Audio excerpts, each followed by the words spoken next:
Good evening and welcome to the League of Women Voters of Bellingham-Whatcom County Forum for candidates for the Ferndale City Council. My name is Eileen McCracken and I am your moderator this evening.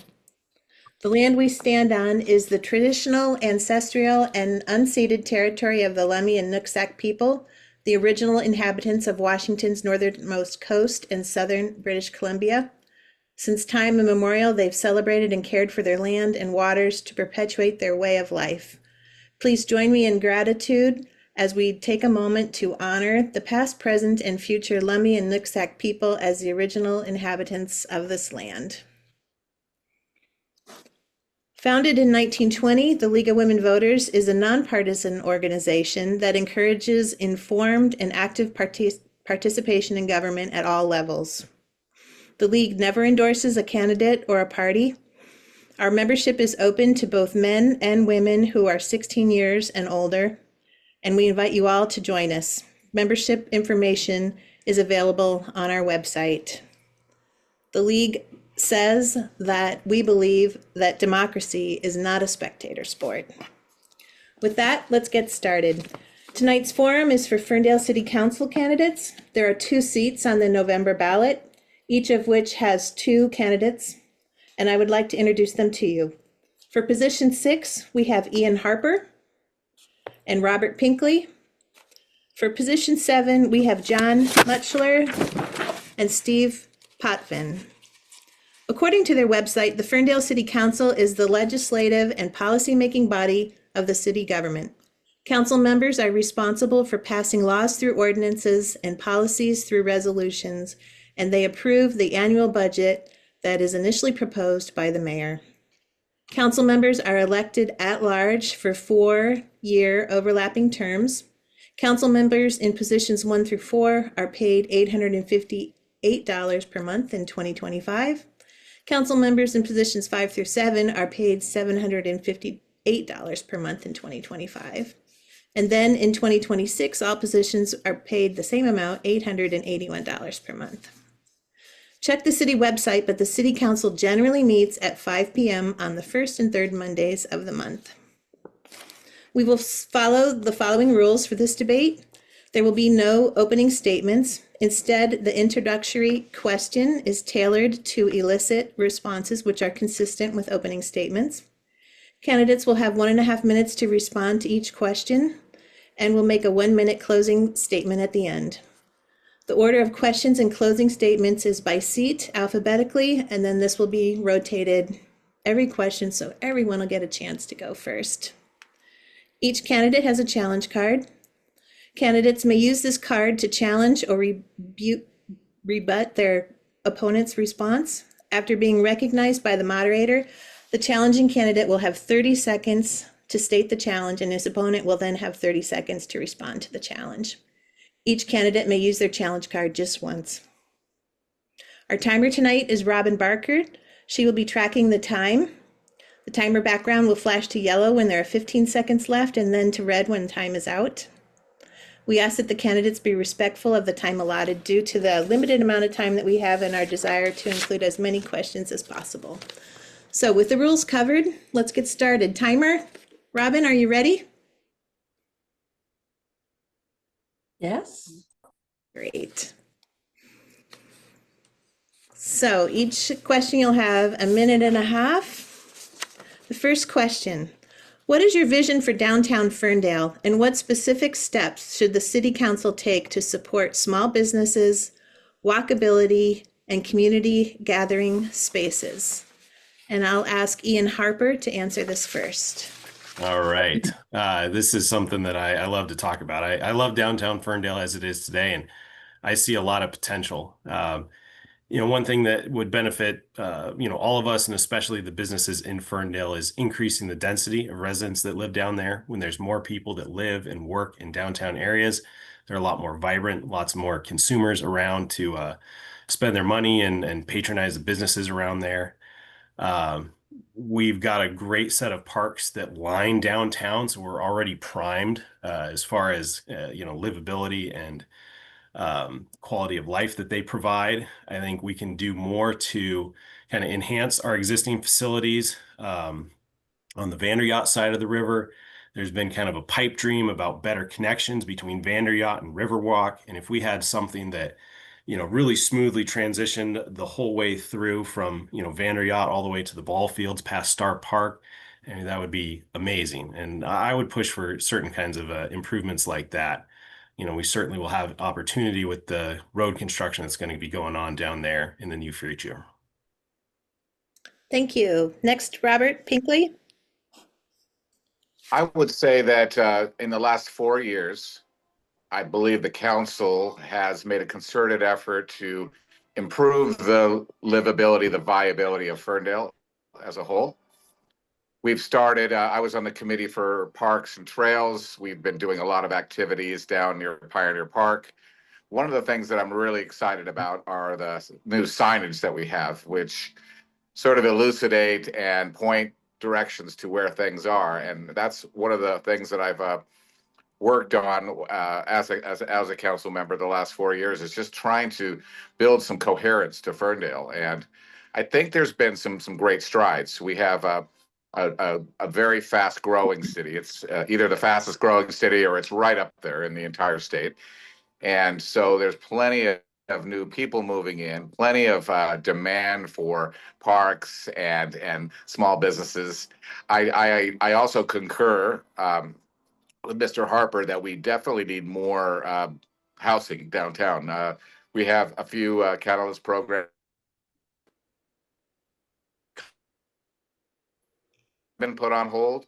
They're still now, and hoping very much that these things come to fruition. I have my own apartment building with 8 apartments, and so I know how that feels, just to have more people in and have them frequenting the businesses, and that's very important. It's such a challenge in our community right now, and it's not just Right. Ferndale, but it's throughout the land. John Mutchler. Quick test. Am I coming through okay? Yes, thank you. Thank you. I'm going to say first of all that council member Pinkley is way too modest. Some people talk about doing downtown development. I am excited to say that I've supported Mr. Pinkley, who has opened up one of the most successful Italian restaurants in the state and the northwest part of our state, and it's called the Leader Block Italian Bistro. It's an old building that he's refurbished, and he's added apartments upstairs, and recently opened up an art gallery. So I like supporting people who are actually doing something. Similarly, we have passed what's called the Catalyst program. We have made it possible for a developer to come in and propose a larger structure that would have apartments and condos and also retail, restaurants and things like that, by us waiving some fees. Now, we've taken hits, criticism for wanting to waive those fees, but we need to understand we're not seeing activity otherwise. We're not seeing tremendous growth in Ferndale because it's difficult to build downtown. It's difficult to build on small lots next to a river. And so we've provided some incentives, and we have some folks that are looking at a large development, a large development. One of them is right by the river there on First and Main Street, but also over by Fourth. So looking forward to those things happening. They don't happen quick, but the city has consistently taken a posture of being pro-growth and pro-business. Thank you. Steve Potvin. Yeah, I like what everybody's saying so far. I actually own 2 commercial buildings in downtown Ferndale. I live downtown Ferndale. I think that in order to bring more people into the downtown area, I think we need to focus on the buildings and the places that we currently have. Definitely encourage growth. And as Mr. Mutchler said, the city has made sort of an effort to help developers come in and bring in projects. It's a challenge with Ferndale because we're basically blocked in from the river, the railroad tracks, I-5, things like that. But as far as the current infrastructure that we have, I'd like to see more pocket parks and places that people could drive to and walk to. Living downtown in Ferndale, I really enjoy walking down to, say, French Brewery or to Chihuahuas and places like that, or Cedars or Al's Diner. And so if there's more of an allurement or a draw, for the downtown area, which there's a lot of committees, and like the Arts Commission and other organizations like the Downtown Ferndale Association, they're putting on the events for people to come into town. So I think basically keep certain things that we've got going and then draw in and really rally behind the places that are already existing and then add from there. Property's not cheap in Ferndale, and it certainly is expensive to build. Thank you. Second question will go to John Muchler first. What are your priorities for improving traffic flow and transportation infrastructure in and around Ferndale, particularly regarding I-5 access, Main Street congestion, and pedestrian safety? Well, I was the mayor of Ferndale when we secured a little more than $20 million to build the Thornton Bridge, which connected Thornton Street and Malloy and Vista to I-5. That's been a game changer for the city of Ferndale to have direct access to I-5. We've seen people change their driving patterns because of that, but that took some political effort, some effort as mayor at the time, working with our state legislators to get those funds, and we did. So we put that in. I recently inquired of staff about the possibilities and viability of roundabout at Washington and Vista. Whether that would work or not, that's a clogged up area, some of the unintended results perhaps of the Thornton Bridge. So you need to look at each problem. We are partnering with a company called Transpo. Transpo, they're the experts. They run the computer models and they show us what we need to do and how we do it. And at the end of the day, we need to raise the money to do it. And that's sometimes the hardest part. But we have an amazing staff that seems to be really good at getting grants for these projects. There's no possibility that a city like Ferndale could do something like the Thornton Bridge. But you get state monies, you get federal dollars, you get grant money, and you're generally able to do those things. I would also commend the staff that we have at the city hall, in the public works and in the planning department for the good work they do, keeping the streets cooking, keeping them going, taking care of the old stuff like potholes. They've done that. There's always more to do, and more to do. Just takes a little money, and we get it done a little bit at a time. Thank you. Steve Potvin. Can you repeat the question? Yes, what are your priorities for improving traffic flow and transportation infrastructure in and around Ferndale, particularly regarding I-5 access, Main Street congestion, and pedestrian safety? Well, pedestrian safety is a big thing in downtown. I think that flashing lights on Main Street, there's been people that have been hit by Main Street and Second, maybe some flashing lights at crosswalks that are kind of like the ones on First Street. I think the Thornton Bridge is awesome that it's there. It seemed that project took longer than probably anybody wanted it to. And I think that we should look further for another exit, possibly for Ferndale, possibly on Smith Road, because it's basically set up right there for on-off ramps, possibly. And then there's also another spot that's if you go further down past Portal Way, you could make the case for maybe tying in Portal Way somehow, maybe with an on-off ramp. That kind of runs into state stuff with the I-5 corridor.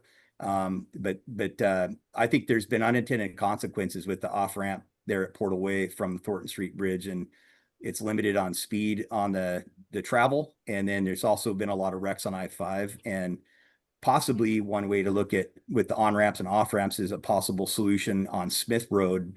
I think could maybe alleviate people heading further north, but it's hard to say on that. Again, Ferndale's challenge with the river, the I-5 and the railroad crossings, but downtown, I think we need to get kids off of electric bikes that are riding around on the sidewalks. That's good for pedestrian safety, and then have bigger presence with Ferndale PD.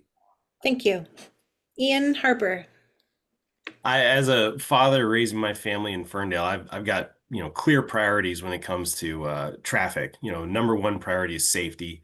Number two is access. Number three is volume, and number four is speed. Getting where you're going safely is my number one. We've got a huge problem with the roundabout, Portal Way, and I-5 there. Everyone complains about it. I've been talking to a lot of people this campaign. It has come up numerous times. A lot of residents on the other side, from the rest of the city out Portal Way are concerned with the traffic, caused by that backup. So working on that is a huge priority, and it's already on the city's list. But I think, prioritizing that safety and making sure that everyone is, able to use our roads is huge. And that goes for pedestrians as well. I commute on that roundabout all the time, and I frequently see people walking along that stretch, which is a terrible place to walk. There's no sidewalks. It's very, very dangerous. So, that's a huge priority. I think looking at some novel solutions to get people through Main Street is probably something that's warranted, given the historic nature and the bottlenecks that everyone's talked about. I think in order to do something about that, we're going to need to use some real creative, out of the box thinking. And that's something that I would support. Um, that's Thank you. Robert Pinkley? Yes, I have kind of it's not really a radical idea. I just know it's a long-term idea, and that is a parallel bridge. I think that having one-way streets on through Main Street and having a one-way street parallel to that might be a very good solution. It's just into a little bit of hesitancy, or it's just these take a long time, but I think that with some leadership they could come to fruition. I wanted to mention something. Mr. Potvin talked about the electric bikes that are just ubiquitous in Ferndale now. People riding them on the sidewalks and all over the place, and mini bikes, and it's really quite crazy. I can't imagine. I live right on Main Street. I see this kind of thing. We're just recently talking to the chief of police about it, and it seems like we got kind of a good program. A lot of communities across the country are dealing with this kind of situation. So that's a big thing. That I see the sidewalks, people going up and down and all around, skateboards. It's just kind of a chaotic environment. But one of the things that I think Ferndale can do in the very short run, and that is improve parking, because even on Main Street, it's a state highway, a lot of traffic, a lot of big trucks, and you have people trying to parallel park to go to some of the restaurants, and it's just a function of there not being adequate parking. And a lot of hemming and hawing about that, but I think that there's several city-owned lots that could be used as parking, and really would like to push for that more, because we're just growing, and that problem isn't going to get any better. Thank you. Did somebody flash their challenge card? John, we're going to give you 30 seconds. Thank you. There are two roundabouts on that exit at 263 Portaway. One's a fully built roundabout, and the one's what's called a compact roundabout. I was pleased to say that I was the mayor that asked for that compact put in at that time. It was only just a stop sign, but that has now broken. We've got more people, more traffic. And so we have asked for designs on a fully built roundabout there. And the next year that will be put in. The old one costs about $300,000. The new one will be probably about $3 million. So things get expensive, but they do, and they will improve traffic there. Steve, do you have a response? No, I mean, it's good to hear that. To add to traffic woes is, intersections like Thornton and Church need to be repaved. And I was pleased to see that council was working on that, but little things like that add to safety. When you see our roads, they're all big potholes or big bumps in it. That's not safe for bicyclists or even, people trying to cross the street. Thank you. All right, our third question, and Robert Pinkley, you'll be answering this first. Ferndale has seen rapid growth in recent years. How should the city manage housing developments to balance affordability, density, and neighborhood character? So there are a lot of creative ideas that come to fruition, but I firmly believe that irrespective of the creative ideas, which usually involve government spending, and oftentimes are questionable in terms of relaxing standards for big developers. I mean, I mentioned earlier the Catalyst program. That has its pros and cons. I'm not necessarily a big proponent in giving things away, but I would like to see there be less regulation in terms of building. I know that just a few years ago, a father and son, or a mother and daughter, or mother and son could build a house for about $3,000 in terms of permit fees. That actually was even less than that, but I'll just say $3,000. It's now over $30,000 before someone can even pound their first nail, and that's really too bad. That shows you what's happened there, and so I believe the market is a little out of whack. I think that some of the permit fees are out of whack. I push for changes in that regard. I really would like to see at least some market solutions, because whether it's a small house or whether it's 20 units, all those fees end up in the price of rent and in the price of homes. And it's just like with education. It's just these things get out of hand, and they just start to expand exponentially. And I would really like to see the city maintain its affordability, because we're known for that. Thank you. Ian Harper. Yeah, this is an issue that weighs on my mind a lot. It's been a while now, but it doesn't feel like that long ago I was a renter, and I've kept tabs on the market as it goes, and watching house prices as well. It's getting nuts. Every year I'm astounded at the appraisal of places that we live, and how much people are paying for rent. It's a huge issue that needs to be addressed. It affects so many people. Even if you're not looking for a house, eventually someday you're going to sell the one you're in or move. Or this is a huge problem that I think can only be addressed by using kind of a strategic, multifaceted approach. Councilmember Pinkley mentioned, fees and things like that, and reducing those is something that we ought to be looking at as much as we can as a routine nature of business. Also reducing the regulation that prevent people from the construction needed to build housing. There's also a lot of great local charities that support housing. Self-help homes have come up a lot in the council meetings. Whatcom Land Trust has got a development going on near the famous Portal or Thornton Way overpass. Things like that need to be supported to help ensure and housing affordability. It really takes, I think, everything we can muster to attack this problem. Thank you. Stephen Popfin? I think that's another challenge for downtown Ferndale. Everything west of Main Street is in a FEMA floodplain. Aside from that, a lot of times there's infrastructure improvements that need to be done. I was actually going to build a building on 3rd Ave across from that Pioneer Market area.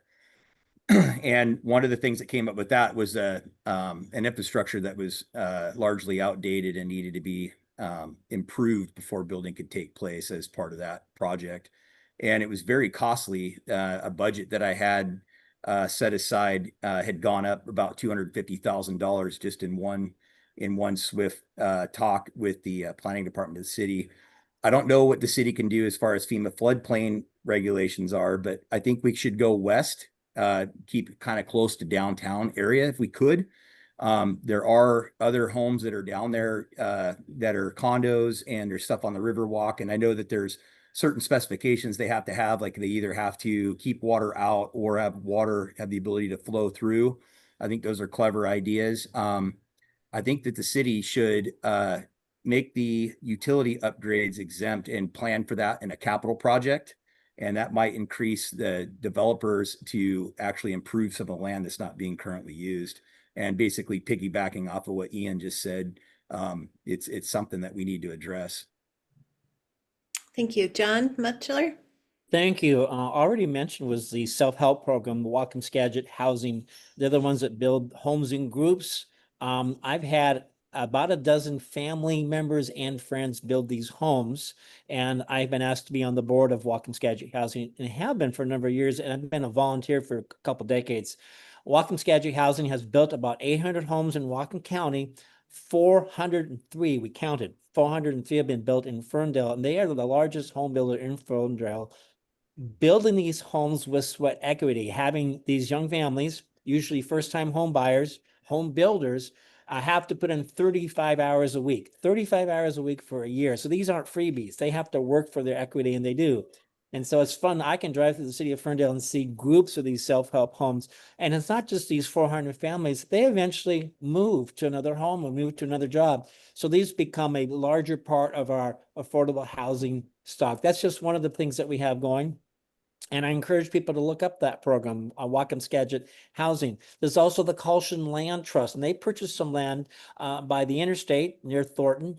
And this is a little bit different program where you don't just entirely own the house. You own the house, but not the land. And so Colshan is able to control the price of the house when it's resold. And so the next family can afford to live in that. That's another alternative. And finally, the city has done a lot to incentivize what for many of us is our first home, usually an apartment. And Thank so you. apartments are, I didn't see an off button. Was there a sign? Yeah, Okay, I didn't. time's up. Thank you. No worries. Steve Potvin, this question will go to you first. What do you see as the most significant public safety issues facing Ferndale, and how would you approach addressing these issues? I see petty crime and drugs. And it's just kind of the sign of the times, it seems like. Ferndale hasn't been hit nearly as hard as Bellingham. I would ask that we keep Ferndale PD aware of what's going on. I know that there's a drug task force unit in Whatcom County through the sheriff's office.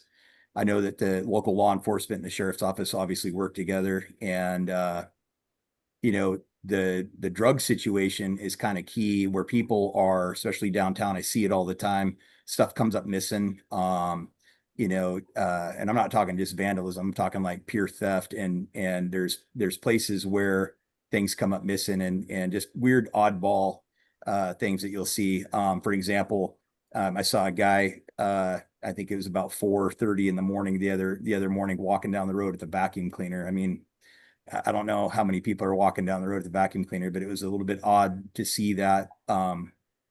No one's really messed with my place, but you see on Ferndale Neighbors all the time that there's, porch pirates, people grabbing packages off of porches, things like that. And I would say that's related to drug issues. So I think we need to identify where some of these hot spots are with local law enforcement, and then crack down on it a little bit more. Thank you. John Mutchler. There are a number of problems. I always sort of think at the top of the list is family. So we have sometimes absent fathers is a problem. If you want to be more specific, the drug problem, the fentanyl problem. One of the key leaders in the self-help program that I work with lost a daughter to fentanyl. A colleague of mine, a pastor colleague of mine, lost a daughter to fentanyl. And so we need to do something on that. And the city has looked at a new idea, the Icelandic plan, as a program that seems to be successful there. But this is killing our kids. So we need to focus on, I think, dads and moms being moms and dads. They're irreplaceable, and we need to focus on the drug problem.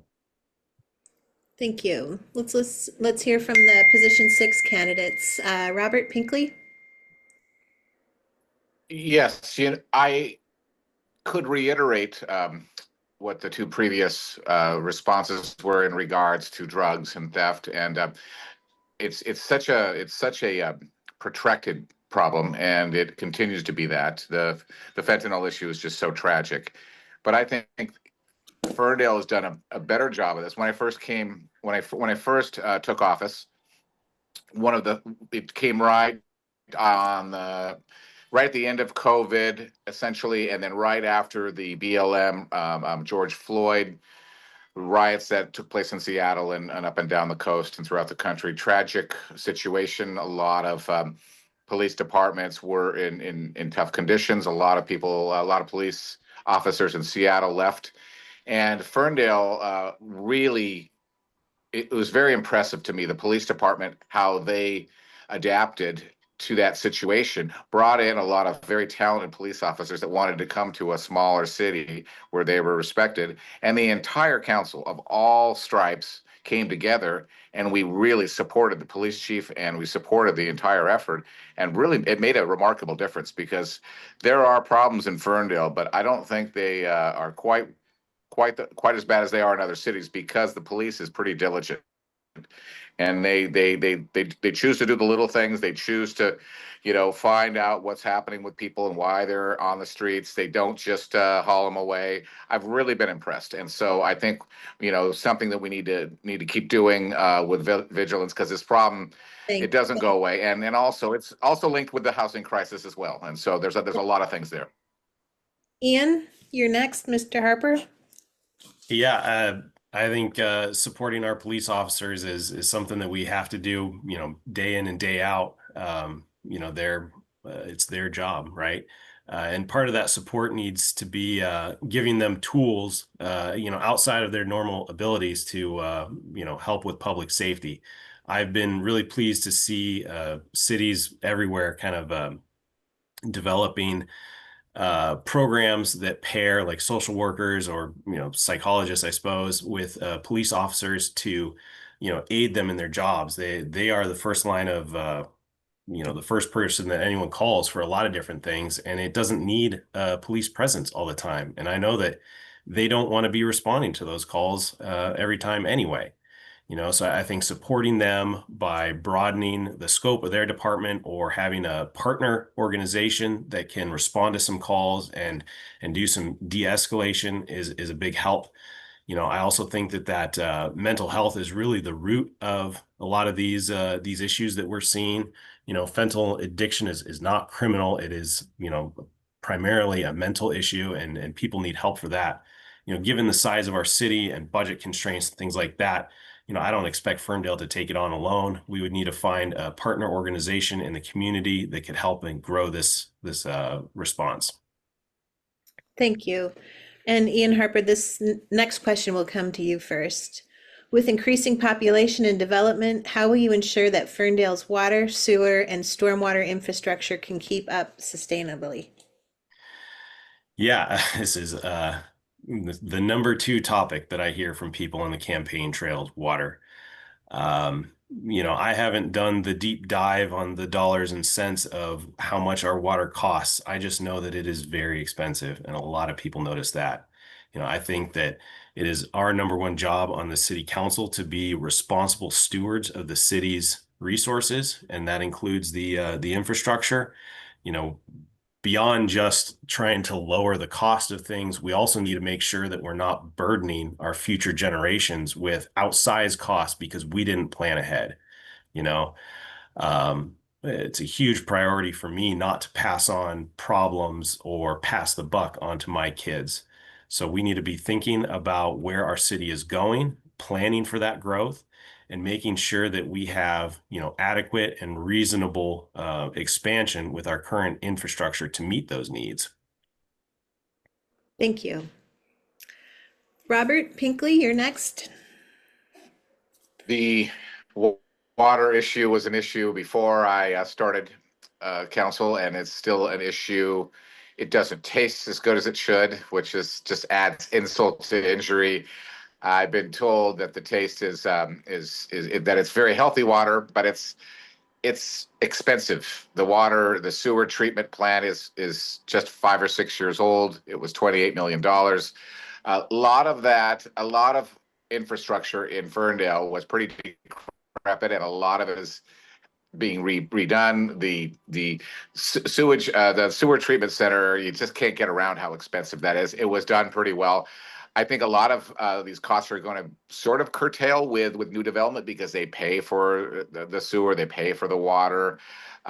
We're also, I'm very proud that that I led an effort to keep the utility tax at 0 or not increase it at all, which ran into some consternation amongst other members, but the really sensitive to just how expensive this is. And as a property owner, I have incredible bills when it comes to water and sewer. Yeah, with the apartments that we have, I do a flat fee for the apartments, and it's pretty difficult because people don't realize just how expensive the water and sewer are combined. And we have to continue to focus on that. I think a lot of the pain is behind us, and I think we can focus now on water quality and bringing in new development that'll help curtail some of these expenses. Thank you. Same question, John Mutchler. Yeah, when people get the water and sewer barrels, and I have a family of 7, so I know what a large water sewer barrel is like. They need to remember it's 3 components that are added up. It's water, it's sewer, which is the expensive part, but it's also stormwater, which is the water from the streets and off our roofs that has to be treated. A lot of the cost of water and sewer storm is regulation and things that come at us and to us from the state. So we've had to invest, and it costs money. If people want water, it does cost. But I've done some things to lower some of the growth of the costs. First, we had some extra COVID relief money that we could spend on just about anything. I said, let's put that money in water, sewer, storm, so we don't have to raise the prices as much each year. So we put $1 million that could have gone anywhere.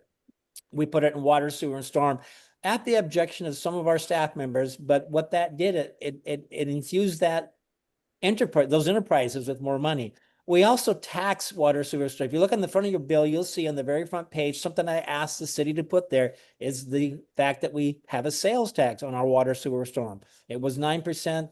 It was 6% when I first came on council. I voted for no on any of those increases, but eventually got to 9%.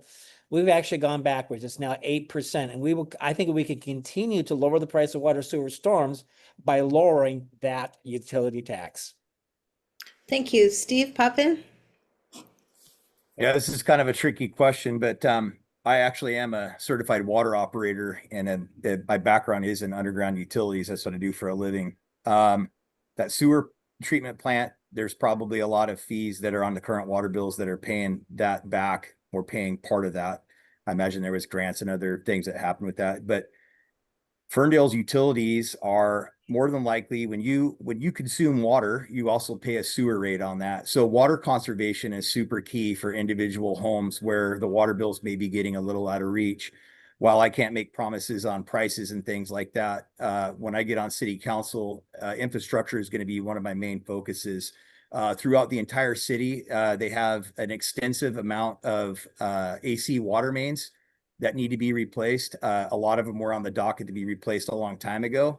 And I don't see that actually lowering the cost of utilities. But on the flip side of that, it will provide capital projects and a way to maintain and update our infrastructure. Oftentimes when developers come in and build buildings, they're required to add to the infrastructure or replace the things that need to be replaced. So while it's expensive to have these things, I want to focus on replacing the infrastructure where we need it most, and that will provide livable wage jobs in the area for our local contractors, and it'll also improve. But as far as the billing and the things that happen through the billing cycle, I don't have an answer on that. Thank you. John Mutchler, the next question is, Ferndale is vulnerable to flooding from the Nooksack River. What should the city do to improve climate resilience and prepare for future flood events? While the city follows the codes as adopted by the city and recommended by the Army Corps in terms of building heights and things like that, you cannot build in the floodplain unless you mitigate ways of handling it. There's the floodplain, there's the floodway. Floodway means water is going to be moving through. Floodplain is simply water rises. I'll give you a prime example. We're building a new city hall. It's not one of my favorite projects, but council approved the new city hall to go in. It will be built about 7 feet higher than what the road is right now, just to keep it out of the floodplain. Now, what you can use in those areas and not have it be just wasted space is parking. So it'll be underground parking for city hall. But you have to build to code. And we constantly do that. We constantly tell people, yeah, you had a nice piece of land there. One of our candidates mentioned that earlier, the difficulty of building in the floodplain and in the floodway. You have to stick to code. That's to protect you. It's to protect your buildings, protect the citizens. It also makes it very difficult to build in the downtown core because we're so close to river. Every city has that problem that's on a river. Most cities tend to be on rivers. And so we've gotten we've learned the technology to do it. It usually means to build up and out from when the flood might be. Thank you. Steve Potvin? Yeah, I like what Mr. Mutchler just said about that. I think that one thing that could be considered, I know that there was development that wanted to take place, or I don't know where they're at with it, but behind the Samuel Furniture and all that kind of area. I'm thinking of like maybe a river wall or like kind of how they have down in Skagit Valley. The river is lined with a big dike wall that protects the downtown area.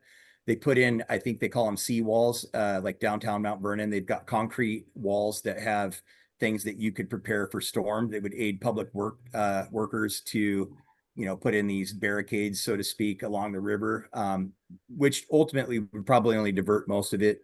I understand that Ferndale, the river is being controlled from a control dam that's somewhere out near Linden. And so there should be major emphasis on that, maintaining its ability to protect the city, because without that, as I understand, the city would flood way worse than it did even in, I think it was like 2022, 2023. So I would look at creative ways to maybe reinforce the sides of the river that we have. You'd have to work with local tribe on that. It is the Nooksack River, but it goes through Lummi. And so I would maybe get with folks over there to see what maybe they suggest as well. Thank you. Ian Harper?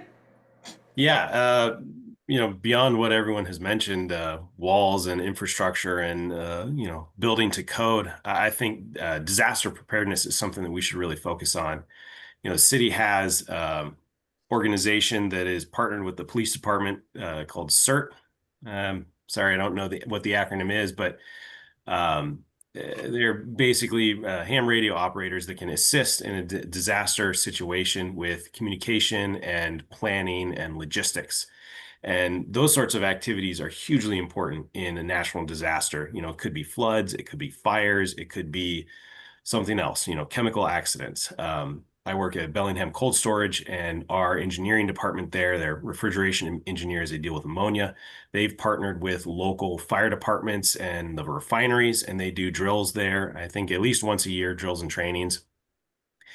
And we ought to be doing things like that in Ferndale, make a big community event and kind of remind people that they need to be planning for this themselves. You got to have a stock of fresh water. You should have extra food. You should have batteries. Our community can't withstand this by just doing one thing. Getting everyone involved and practicing and preparing will go a long way to our response in disaster. Thank you. Robert Pinkley?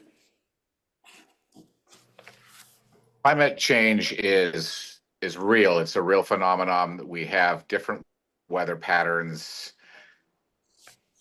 We have different levels of I had to sort of scoff, just a couple of years ago, we had 100-year flood. And I think that's the third or fourth 100-year flood we've had in 20, 30 years. So they're not really 100-year floods. They're floods that are coming to fruition. They're whether we like them or not, they happen. The Nooksack River is very hard to predict. It changes its route, it changes its depth, its location. So we have to prepare for that kind of thing. One of the things that council did early on was we voted to vacate the Ferndale Road, extend 3rd Avenue so we can build that berm up. And we were pretty fortunate. Well, part of the city was fortunate during this last flood that was so devastating to much of Whatcom County. But what kept us was the railroad bed. And so these berms can work. They can keep floodwaters from going in the wrong direction and allow for these things to curtail. But really, we just have to realize that these are here. They're not imaginary. They're not illusory. They're actually threats to our well-being. And we need to prepare for them. And we also need to acknowledge that when they do occur, that people need help and that people need our assistance. I was really pleased with just how the city responded to all those that were in need. It's a very kind city in that regard. Thank you. And Robert, the next question will be coming to you. The League of Women Voters has been working with the Whatcom Environmental Council to develop some questions for the forum. So this question comes from them. The Ferndale City Council recently asked the county to allow them the highest population growth projection possible to grow the city even more. Do you support this large increase in the population of Ferndale, and how would you plan to pay for the needed infrastructure for this expansion? Well, a lot of it, quite frankly, is out of our hands. It's part of the Growth Management Act. And so there are certain areas within Ferndale and that we are by law compelled to ready for development. And so this is difficult in some ways. We've been talking about the sewer treatment plant. We've been talking about infrastructure. This, of course, is of utmost importance. We have to prepare for this. Whether we, it's so, I guess you can't really have an opinion about it because it's going to come anyway. And so the worst thing is to not prepare, and the worst thing is to be caught sort of flat-footed. The population growth projections that they have derived are pretty accurate, I believe, and we should prepare for those in terms of traffic mitigation and in terms of the environment, in terms of housing. They whether we like it or not, some people say, "Gosh, we should try to curtail growth and kind of stay, at a steady population growth," and that sounds good, except that there are parts of Ferndale that are slated for growth management, and so that's all been legislated by the state, and Michael Serbone works on that very diligently, and we have, I think, some good planning. But people need to realize that this growth, it has a double-edged sword. On one hand, it's kind of expensive to prepare for, but on the other hand, it does bring in money, and a lot of these people do pay into, for example, the sewage treatment plant. So I think preparation is key. Thank you. Ian Harper? Yeah. I want to clarify something. These projections are not like we get to choose how much we're going to grow. That's not within our power. The community, about people living here, building their buildings here, they're kind of the ones choosing how much we grow. These projections are how we plan for that growth. And I think it's prudent that we're planning for large growth, because we have seen Ferndale grow a lot in the past 10, 20 years. I can't remember if it was Councilmember Robert or Councilmember Muchler who mentioned it, but we are one of the fastest growing cities in the state, and we ought to plan for that. As far as the environment goes, I think it is much better to grow within the city limits of wherever you are, instead of, kind of spoiling our pristine nature and farmlands out in Whatcom County. This is a truly special place. Whatcom County has the mountains and the sea, and Ferndale is a great little town nestled in the middle of them. So I think we we are wise to plan for large growth. Getting back to housing, reducing the barriers to construction and using strategic incentives to build more housing is how we're going to meet that growth without overburdening our city. Thank you. Next, Steve Potvin. Yeah, I'm not overly familiar with the overall scope of the county and the expansion and all of that. But I think that one thing to kind of echo what Ian's saying is that we're going to grow regardless. And so with that in mind, we need to build in a way that we can kind of anticipate what that may look like 20 years after something is built. One thing that happens with cities like Bellingham, with the expansion and the growth that they've had, is people need to keep in mind when we're making these decisions and maybe adding in our 2 cents of how these things are going to go. There's a lot of folks that want to keep Ferndale's charm and its small townness to it, and I think ultimately that could be achieved with the proper thinking and the proper design and all of that. I'd like to see to where there's houses that are a comfortable distance apart, but yet still allow for density. And again, a lot of that is a design element, but I also can't stand seeing places where they build super big structures and there's like zero parking, or the parking is just crowded in, or things like that. I mean, it kind of just depends on what part of the area and where they're building. But I think that creative design and allowing things to be built with the thoughtfulness of what it's going to look like 20 years from now or more is crucial, because these city grids weren't designed for this many people.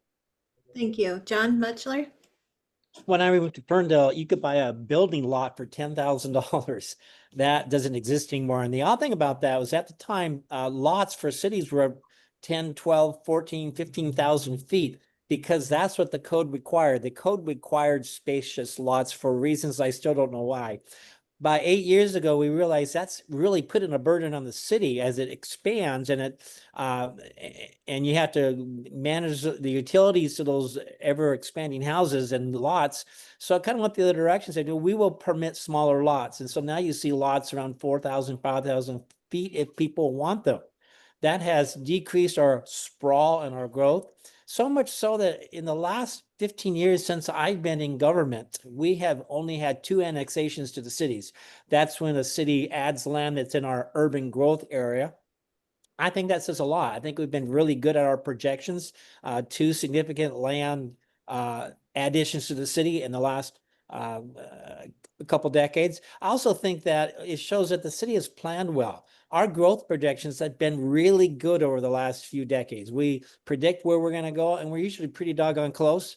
And that has helped us to plan. And as a result, we have an adequate water supply. We've got 3 wells that we've drilled. We've got a new aquifer that's serving us well. We also have the wastewater treatment plant. So we're actually in pretty good shape for a growth that we are planned for and we have expected. Thank you. Our last question will go to Steve Potvin first. Current and past mayors of Ferndale have written letters in support of industrial fossil fuel expansions at Cherry Point that would have negative effects on climate change. Tell us how you would support projects when it comes to the benefits of jobs and economic growth that such fossil fuel expansions might bring versus the climate impacts those same expansions may have on the people of Ferndale. That's a tough challenge, tough question. I'm pro fossil fuel. I think that without these 4 refineries in the Pacific Northwest here, Ferndale, Bellingham, Anacortes, these places wouldn't be nearly as large as they are. One of the old adages, I don't know if it comes from the Teamsters Union or not, but the old saying was, if you got it, a truck brought it. Diesel is probably not going to go away. And I know in the past, there's been things about no coal trains and things like that. When you look at other countries, they're competing against us, and energy and the things that they do over there is one of the things they compete against us. And so I say, if we're going to get rid of fossil fuels, we better have a pretty good solution as to what that is. I've been hearing things about hydrogen. I've been hearing things about electric. I've heard of even nuclear power plants that might be possibly built in our state. So I would be pro fossil fuels until we have an alternative to switch to. I also think that we need to rally behind the oil companies because they have enough capital and revenue to transfer their companies for energy to a viable and renewable source. So in the interim, until they have everything figured out, I say we keep the current pace, but let's look at the opportunities to go green in a reasonable way once that can be done efficiently. Thank you. John Mutchler? I'll start by thanking the League. This is a great question to illustrate a point I've always made about the League of Women Voters. You do your homework consistently. And in fact, today at a committee meeting, we were looking at a resolution that a developer out there at Cherry Point wants us to pass.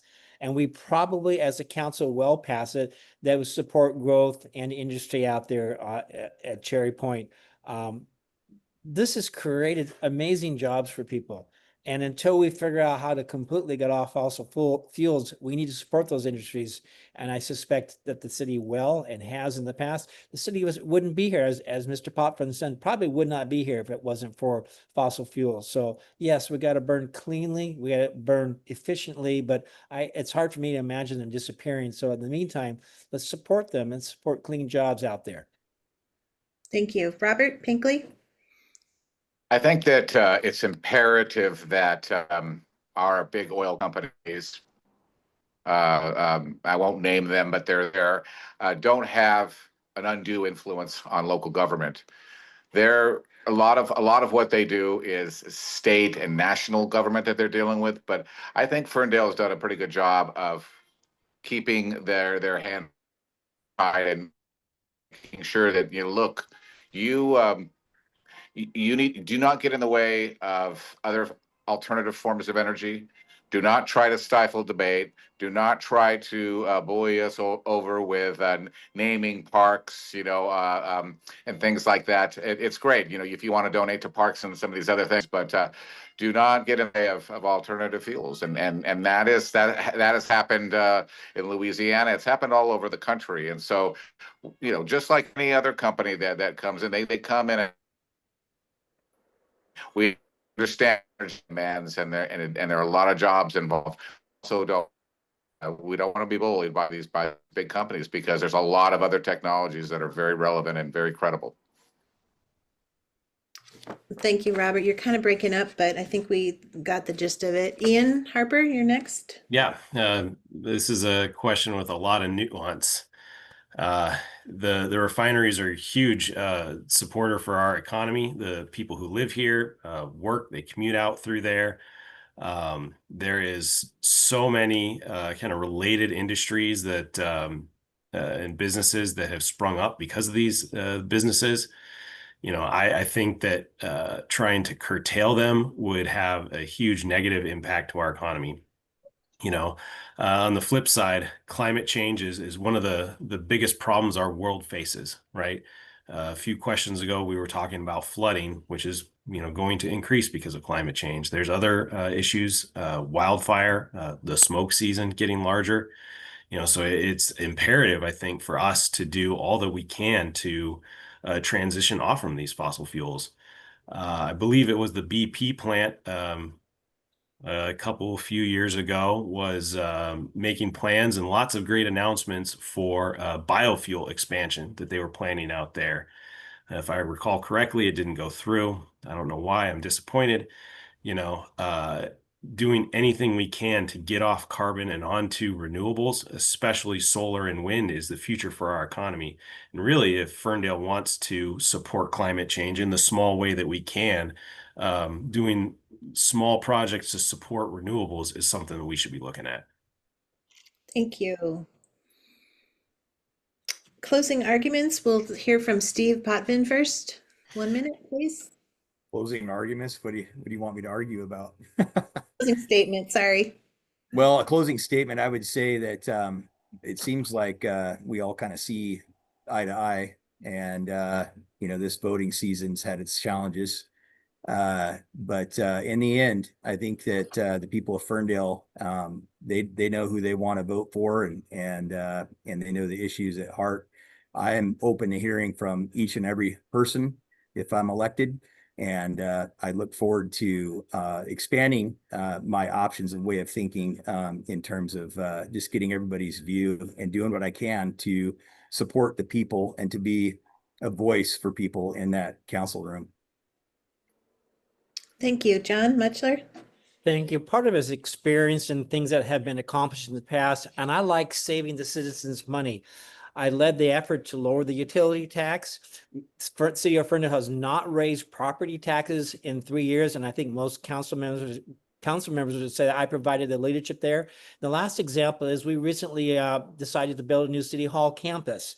I wasn't in favor of the project, but I needed to play ball with the team. And so I said, there's a better way to finance this thing. So the recent Record Journal indicated the efforts I made to help us to refinance it, to finance the project at a savings of about $1.75 million by borrowing a little bit less and only going 15 years on the debt rather than 20 years, saving us about $1.8 million. So my record is one of saving the citizens money. I will continue to do that if the citizens send me back to serve as their council member. Thank you. Robert Pinkley? I'm very proud of the 4 years that I spent on the council. It was a pleasure to be around my fellow council members. We didn't always agree. There was some tension and there's some disagreements, but we agreed to disagree, and it was always done with a lot of respect. I've been told that there were previous councils that didn't have that kind of dynamic, and so I'm very pleased about that. I just have a lot of good things to say about the folks that are on that council, because I think they understand too. Right when I took office, we made a point. Look, we're not going to be a rubber stamp for wage increases for everyone and for spending. We were just getting through with COVID, and it was time to sort of settle into something more sustainable. And all that being said, I just want to mention too that I love the city tremendously, and I really would like to promote the arts and promote the trails and parks and beautify the city. It's really necessary that we look and be dynamic and not just focus on the things that have to be done, but focus on the things and the potential that can be done. Thank you. Ian Harper? Yeah, as a first-time candidate and a father raising my family in Ferndale, I'm deeply invested in our city's future. I want to see this city prosper for the next generation. My number one priority is housing affordability. I believe that this is a huge issue which impacts nearly everyone in our community. I also believe that it can be effectively addressed by local government. We can reduce the cost of housing by adopting fair, common sense rules and removing barriers to construction. Beyond that, I want to maintain and enhance our city's infrastructure. We need good parks that increase our quality of life, safe roads for pedestrians, cyclists, and drivers, efficient water systems that will serve our residents today and in the future. I'm asking for your support to help make this vision for Ferndale a reality. I would be honored to be your voice on the council. Thank you. On behalf of the League of Women Voters of Bellingham and Whatcom County, I thank you all four for being here today. The League recognizes that running for office and serving for office is a huge commitment, and we are grateful to you. Your role is important in democracy, so thank you. Voters can find more information about the candidates online at vote411.org and in the voter pamphlet. Ballots will be mailed on October the 15th. Your ballot must be postmarked in a ballot box dropped before 8 p.m. on Tuesday, November the 4th. Please remember to sign the ballot envelope, and if you're mailing by postal service, we recommend that you mail early. Thank you. Thank you very much. Thank you. Thank you for having us.